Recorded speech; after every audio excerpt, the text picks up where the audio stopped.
Mana Chomifin yangi oğlan 5 koydun. 3 ko'ylab faoliyat qilib turma. Ya 5 koy emas, 5 koy emas. To'g'risi. Voy, olmuş qapti ras. Ma NFC suyu 5 koy.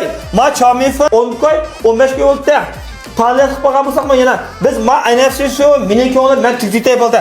Ma Chomifinning pul to'lab chiqtirgan 10 ko'ylab keldikmi? Keldik. 10 ko'yjima? Ma 5 ko'ylab suvdan birini beramiz, boshqa suv talab qilmaysiz. Mish NFC meniki oğlum yezingcha men tashviq qilman. Yana bir tashviq tükditay deb mana bir şunu kaldım. Şununla 15 koy. Fakat bizga mushu filmga yurak bersa, o raqamni hech pesingizdan bo'ldi. So'm men nechta bo'lsam gapirma. Hesab. Keldikmi? Keldik. Ha, undalab qolib qolsa shuni bilan Chomifin yengam bu 10 koy. Qancha mifmon koy, aralashma 10 koy. Qanday bo'lsa qolsa 10 koylam. Mana 5 koy so'rib ketib emas. Shuni bilan yana shu 10 koy to'lab chiqsiz faoliyat vaqtida men dedim. Juma, shanba, yakshanba yana 5-silar, 6-silar, 7-silar. Mush 3 kundan bo'ldimi? Bu yerning adresini to'liq tapiray. Adresi bizim aklına traktor zanne.